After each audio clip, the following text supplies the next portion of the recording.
আসসালামু আলাইকুম। সংবাদে আপনাদের সবাইকে স্বাগত জানাচ্ছি। আমি ফিরোজ তোহা। শুরুতেই আরবে কেবলস সংবাদ শিরোনাম।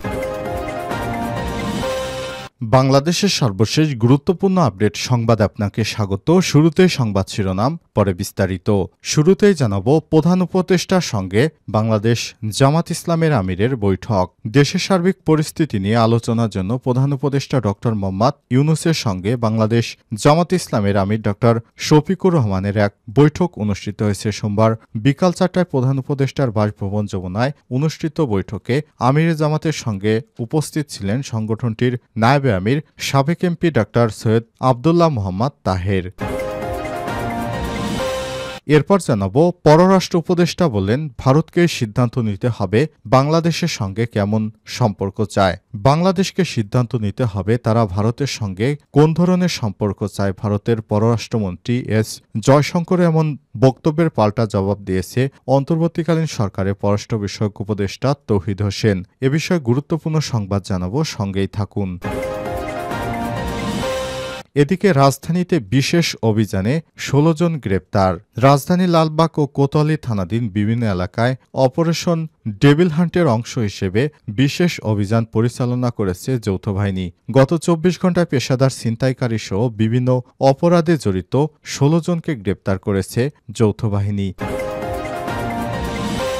এবারে জানাবো, বাড়ানো হচ্ছে যৌথ বাহিনীর টহল, বাড়ছে চেকপোস্ট, বললেন প্রেস সচিব। প্রধান উপদেষ্টার প্রেস সচিব শফিকুল আলম বলেছেন, পুরো ঢাকা এবং দেশের যেসব জায়গায় আইন শৃঙ্খলা পরিস্থিতির অবনতি হয়েছে সেখানে সোমবার ২৪ ফেব্রুয়ারি সন্ধ্যার পর থেকে যৌথ বাহিনীর টহল বাড়ানো হয়েছে। এছাড়াও সারা দেশে বাড়ানো হয়েছে চেকপোস্ট। আর সোমবার ২৪শে ফেব্রুয়ারি আইন শৃঙ্খলা সংক্রান্ত কোর কমিটির বৈঠক শেষে সব কথা বলেছেন শফিকুল আলম।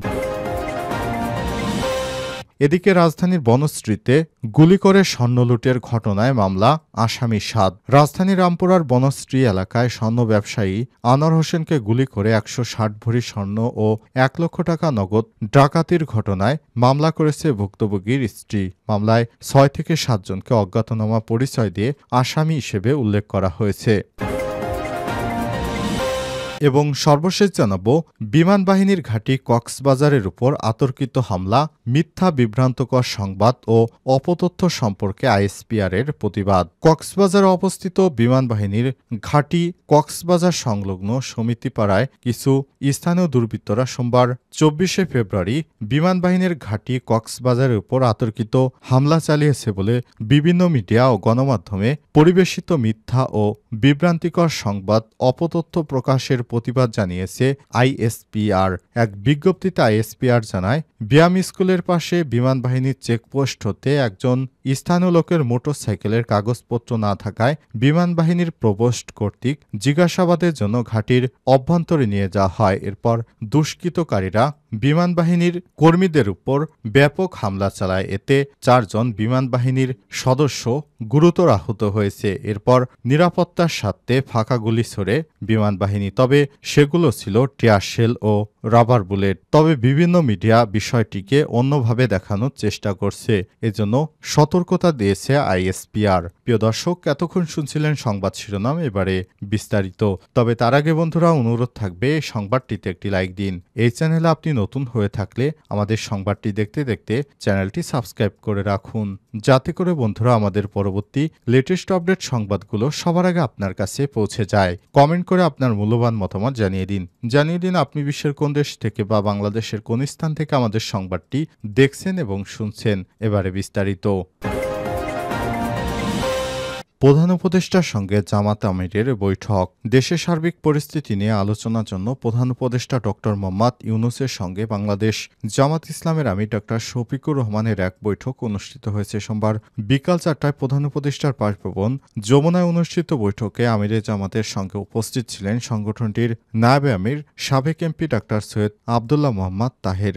জামাতের দপ্তর থেকে জানানো হয়েছে, দেশের সার্বিক পরিস্থিতি নিয়ে তাদের মধ্যে আলোচনা হয়েছে। এছাড়াও পূর্ব ঘোষিত গণ অবস্থান কর্মসূচি আপাতত স্থগিত করা হয়েছে।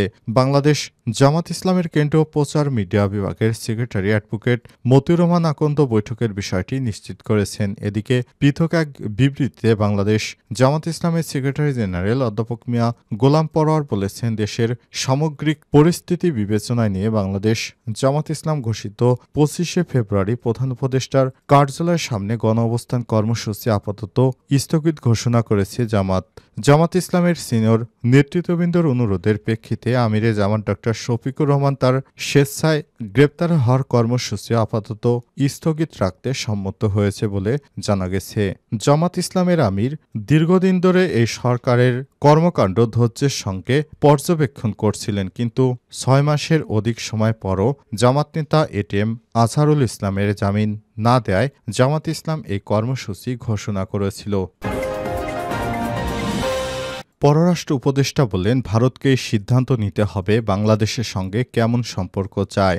বাংলাদেশকে সিদ্ধান্ত নিতে হবে তারা ভারতের সঙ্গে কোন ধরনের সম্পর্ক চায়। ভারতের পররাষ্ট্রমন্ত্রী এস জয়শঙ্করের এমন বক্তব্যের পাল্টা জবাব অন্তর্বর্তীকালীন সরকারের পররাষ্ট্র বিষয়ক উপদেষ্টা তৌহিদ হোসেন বলেছেন, একইভাবে ভারতকে সিদ্ধান্ত নিতে হবে তারা বাংলাদেশের সঙ্গে কেমন সম্পর্ক চায়। পাশাপাশি 2-4 জন কি বলবে না বলবে সেটা তো মনোযোগ না দিয়ে আমরা বরং আমাদের সম্পর্ক ভালো করার চেষ্টা করছি। সোমবার পররাষ্ট্র মন্ত্রণালয়ের জয়শঙ্করের বক্তব্য নিয়ে সাংবাদিকদের এক প্রশ্নের জবাবে উপদেষ্টা এসব কথা বলেছেন। তৌহিদ হোসেন বলেছেন, উনি জয়শঙ্কর বলেছেন কেমন সম্পর্ক চায় বাংলাদেশ, সেটা বাংলাদেশকে সিদ্ধান্ত নিতে হবে। অবশ্যই বাংলাদেশ সিদ্ধান্ত নেবে বাংলাদেশ ভারতের সঙ্গে কেমন সম্পর্ক চায়। একইভাবে ভারতকেও সিদ্ধান্ত নিতে হবে তারা বাংলাদেশের সঙ্গে কেমন সম্পর্ক চায়। এটা দুই পক্ষেরই বিষয়, এটা বলাতে দোষের কিছু নেই।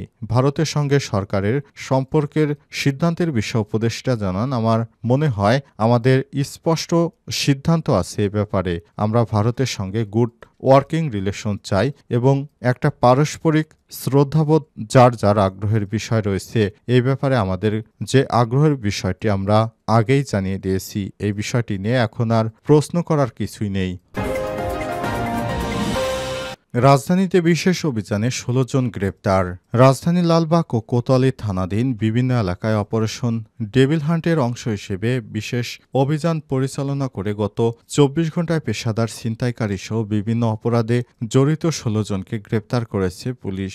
লালবাগ থানা সূত্র থেকে জানা গেছে, রোববার 23 ফেব্রুয়ারি লালবাগ থানাধীন বিভিন্ন অপরাধপ্রবণ এলাকায় অপারেশন ডেভিল হান্টে অংশ হিসেবে অভিযান পরিচালনা করে বিভিন্ন অপরাধে জড়িত 9 জনকে গ্রেপ্তার করা হয়েছে। গ্রেপ্তারকৃতরা হলেন মোহাম্মদ শেখ ফরিদ 22, রবিন মিয়া 24, শায়হান আলম অনিক 32, মোহাম্মদ জাহিদ হোসেন 32, আদিল শাহী 25, মোহাম্মদ রনি 25, সোহাগ 36, আরিফ 30, নজরুল ইসলাম ডালিম 37। অন্যদিকে ডিএমপির কোতোয়ালি থানা সূত্র থেকে জানা গেছে, রোববার 23 ফেব্রুয়ারি কোতোয়ালি থানাধীন বিভিন্ন অপরাধপ্রবণ এলাকায় অপারেশন ডেভিল হান্টের অংশ হিসেবে অভিযান পরিচালনা করে বিভিন্ন অপরাধে জড়িত আরও 7 জনকে গ্রেপ্তার করা হয়েছে। থানা সূত্র থেকে আরও জানা যায়, গ্রেপ্তারকৃতদের মধ্যে চিহ্নিত মাদক কারবারি, পেশাদার সক্রিয় ছিনতাইকারী, চাঁদাবাজ, চোর, সাজাপ্রাপ্ত আসামি, বিভিন্ন অপরাধে জড়িত অপরাধীও রয়েছে বলে জানা গেছে। এসব অপরাধীদেরকে থানায় নিয়ে আসা হয়েছে। এরপর পরবর্তী নির্দেশ দেওয়ার পর তাদের কোর্টে তোলা হবে এবং এরপর তাদের জেলহাজতে পাঠানো হবে বলেও বিষয়টি জানানো হয়েছে। বাড়ানো হচ্ছে যৌথ বাহিনীর টহল, বাড়ছে চেকপোস্ট, বললেন প্রেস সচিব। প্রধান উপদেষ্টার প্রেস সচিব শফিকুল আলম জানিয়েছেন, পুরো ঢাকা এবং দেশের যেসব জায়গায় আইনশৃঙ্খলা পরিস্থিতির অবনতি হয়েছে সেখানে সোমবার 24 ফেব্রুয়ারি সন্ধ্যার পর থেকে যৌথ বাহিনীর টহল বাড়ানো হয়েছে। এছাড়াও সারা দেশে বাড়ানো হয়েছে চেকপোস্ট। সোমবার 24 ফেব্রুয়ারি আইনশৃঙ্খলা সংক্রান্ত কোর কমিটির বৈঠক শেষে সব কথা বলেছেন প্রধান উপদেষ্টার প্রেস সেক্রেটারি শফিকুল আলম। এ সময় প্রেস সচিব শফিকুল আলম আরও বলেছেন, দ্রুত চলাচলের জন্য মোটরসাইকেলে টহল বাড়ানো হবে। এছাড়াও বাড়ানো হবে গোয়েন্দা তৎপরতা। গোয়েন্দা বাহিনীর তৎপরতার মাধ্যমে অপরাধীদের চিহ্নিত করে তাদের গ্রেপ্তার করে দ্রুত আইনের মাধ্যমে বিচার করতে হবে।